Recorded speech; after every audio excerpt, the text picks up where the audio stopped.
Hi. இன்றைக்கி ஒரு சூப்பரான சமையல் தான் பார்க்க போகிறீங்க. என்னென்னலாம் காய் இருந்ததோ ஃப்ரிட்ஜில் ஒன்று ரெண்டுன்னு சொல்லிட்டு எல்லாத்தையும் எடுத்து வச்சாச்சு.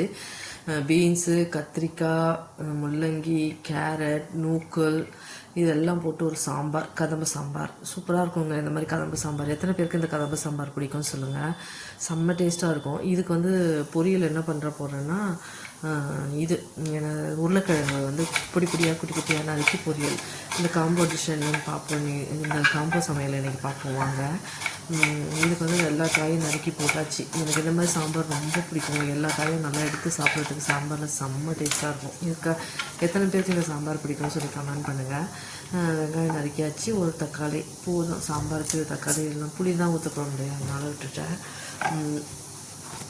இந்த மாதிரி ஏதாவது நிறைய நம்ம ஒரு காய் எடுத்து எப்போயுமே வைப்போம் பார்த்தீங்களா ஃப்ரிட்ஜில். அதெல்லாம் அப்படி இப்படி ஒன்று இருந்ததுன்னா எல்லாத்தையும் போட்டு சாம்பார் வச்சிங்கன்னா செம்ம டேஸ்ட் இருக்கும். அது ஒரு காய்க்குன்னு ஒரு தனி ருசி இருக்கும், ஒரு டேஸ்ட் இருக்கும்.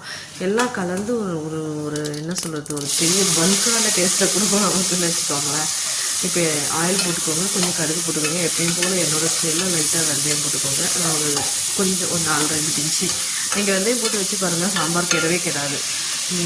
போட்டு மிக்ஸ் வந்து வெங்காயம் தக்காளி ரெண்டுத்தையும் ஒன்றா போட்டுக்கலாம். சாம்பார் ஆக்சுவலாக வேக வச்சு அப்படியே கூட தாளிக்கலாம், ஒன்றும் பிரச்சனை கிடையாது. அதனால் ரொம்ப வதங்கணும் இல்லை. தக்காளி வெங்காயத்தை ஒன்றா போட்டு நல்லா வதக்கிட்டு நம்ம கட் பண்ணி வச்சுருக்க முட்டைக்காயும் அதில் குத்தி போட்டு நல்லா மூடி போட்டு வதக்கணும். நல்லா வதங்கட்டும். நல்லா வதங்கினதுக்கப்புறமா நம்ம வந்து இந்த மசாலா ஸ்டார்ட் பண்ணணும். இது இந்த காய் இதில் வந்து முள்ளங்கிக்குன்னு ஒரு ருசி இருக்கும். பீன்ஸ் கேரட் சாம்பார் ஒரு தனியாக எல்லாத்துலேயும் அல்டிமேட் வந்து முள்ளங்கியும் கத்திரிக்காவும் தான் வந்து அந்த ஃப்ளேவரை தூக்கி கொடுக்கும் சாம்பாருக்கு. உண்மையாக இல்லையா சொல்லுங்கள். எப்பயுமே சாம்பார்னாலே கத்திரிக்காய் சாம்பார், முள்ளங்கி சாம்பார் வந்து இந்த ஃப்ளேவர் வந்து என்ன சொல்கிறதுன்னு தெரியாது, அவ்வளோ டேஸ்ட் இருக்கும்.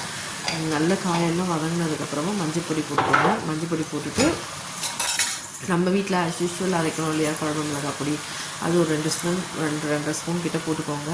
போட்டுட்டு பருப்பு நல்லா வேக வச்சு பருப்பு நல்லா கடைஞ்சி அதை ஊற்றிக்கோங்க. ஆக்சுவலாக நிறைய பசங்களுக்கு இன்னும் பருப்பு கடலைப்பருப்பு வித்தியாசம் வந்து தெரியாமல் இருக்கிறாங்க இந்த காலத்து பசங்களுக்கு. நல்லா யோசிச்சு பார்த்து நானே நினச்சிப்பேன் சம்டைம்ஸ் சாம்பார் பருப்புனா எது அப்படின்னு கேட்குற பசங்கள்லாம் நான் பார்த்துட்டேன். அப்படியே உப்பு போட்டுக்கோங்க. உப்பு போட்டுட்டு நம்ம வந்து அந்த பருப்பை வந்து கரைச்சி வச்சுப்போம். நான் ரொம்ப கரையலாம் மாட்டேங்க. குக்கரில் வச்சு அதுவே நல்லா வெந்துடும் இல்லையா, அப்படியே தேய்ச்சிடுவேன்.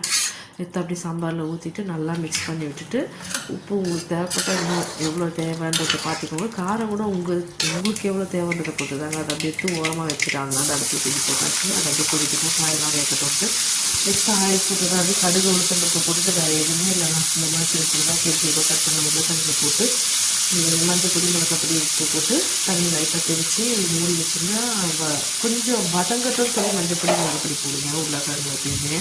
அப்போ நல்லா பிடிச்சிக்கும். நம்ம போடுற மசாலா வந்து நல்லா பிடிச்சிக்கும். அதனால் சொல்கிறேன், கொஞ்சம் கண்ணாடி பதம் வர மாதிரி வதக்கிட்டு அதுக்கப்புறம் மஞ்சள் பொடி மிளகாய் பொடி உப்பு தண்ணி லைட்டாக தெளித்து மூடி வச்சுருங்க. அப்படியே வெந்துடும். அதுலேயே மூடி வச்சு நல்லா டீப் ஃப்ரை பண்ணி எடுத்துங்க. இந்த உருளைக்கிழங்கு ஃப்ரையெல்லாம் வந்து சாம்பாருக்கு வந்து சாம்பார்னாவே உருளைக்கிழங்கு தான்ற மாதிரி ஆயிடுச்சுங்க.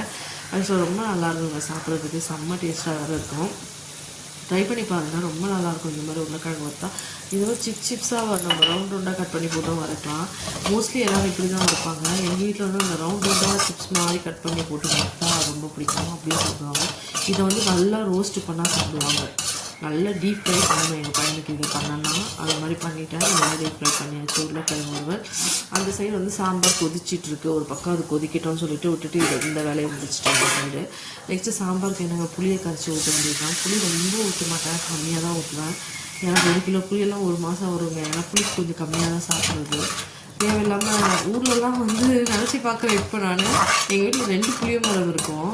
ஒரு ரூம் ஃபுல்லாக புளி தாங்க இருக்கும் எங்கள் வீட்டில். அவ்வளோ புளி யூஸ் பண்ணியிருப்போமான்னு யோசிக்கிறேன். விற்றுவாங்க, இல்லைன்னு சொல்லலை. பட் ஆனால் அவ்வளோ போல புளி வந்து நமக்கு எதுக்குன்னு தெரியலையே நினச்சிப்பேன் நான். அவ்வளோ புளி இருக்கும் வீட்டில். ஒரு பெரிய பானை ஃபுல்லாக அமுத்தி வச்சுருப்பாங்க புளியை, பார்த்துருக்கேன் நான் எங்கள் வீட்டில். பட் இப்போல்லாம் 1 கிலோ புளி வாங்கிட்டு வந்தால் கூட 1 மந்த் நமக்கு வந்து சேல் ஆக மாட்டேங்குது. போதும், கம்மியாக தான் சாப்பிட்றோம் இப்போ எல்லாருமே, அதான் உண்மை. சாம்பார் அந்த பக்கம் நல்லா கொதிச்சோன்னா அதில் வந்து புளியை கரைச்சி ஊற்றிட்டு கொத்தமல்லி கொஞ்சம் கொதிக்கிட்டோன்னு சொல்லி கொத்தமல்லி போட்டு ஆஃப் பண்ண வேண்டியது தான். கதம்பு சாம்பார் சூப்பராக ரெடி ஆகிடுச்சு. கதம்பு சாம்பாரும் உருளைக்கிழங்கு டீப் ஃப்ரையும் இந்த காம்பினேஷன் யாருக்கெல்லாம் பிடிக்கும்னு சொல்லி சொல்லுங்கள். உங்களுக்குலாம் பிடிச்சிருந்தா, என்னோடய சமையல்லாம் பிடிச்சிருந்தா லைக் பண்ணுங்கள், ஷேர் பண்ணுங்கள், சப்ஸ்கிரைப் பண்ணுங்கள். நிறைய நல்ல நல்ல வீடியோஸ்லாம் உள்ளே இருக்குது. சேனலில் விலாகாக போட்டிருப்பேன், போய் பாருங்கள். சமையல் கற்றுக்கிற மாதிரி தான் போட்டிருப்பேன், தெரியலன்னா என்னென்னு பார்க்குற மாதிரி தான் போட்டிருப்பேன். இது பிகினர்ஸ்க்கு ரொம்ப யூஸ்ஃபுல்லாக இருக்கும்னு நினைக்கிறேன். எக்ஸ்பர்ட்ஸ் எல்லாம் இருக்கிறாங்க, அவங்களுக்கு நான் சொல்லலைங்க. இதெல்லாம் ஏதோ எனக்கு தெரிஞ்ச சமையலில் நான் சும்மா பிகினர்ஸ்க்கு சொல்லிக் கொடுக்குறேன், அவ்வளோதான்ற மாதிரி தான் நான் யோசிக்கிறேன். என்னோடய சமையல்லாம் பிடிச்சிருந்தா லைக் பண்ணுங்கள், ஷேர் பண்ணுங்கள், சப்ஸ்கிரைப் பண்ணுங்கள். மெயினாக சப்ஸ்கிரைப் பண்ணுங்கள். இந்த சேனலில் சப்ஸ்கிரைபே வரலங்க. நான் ஆரம்பித்து 6 மாதம் ஆகுது. 200 சப்ஸ்கிரைபரை நான் இன்னும் டச் பண்ணலங்க. ப்ளீஸ் எல்லோரும் சப்ஸ்கிரைப் பண்ணுங்கள். எவ்வளோ நல்லா வந்திருக்கு பாருங்கள். சாம்பார் செம்மையாக இருந்தது சாப்பிட்றதுக்கு. சாம்பாரும் உருளைக்கிழங்கு பாருங்கள், டீப் ஃப்ரை பண்ணி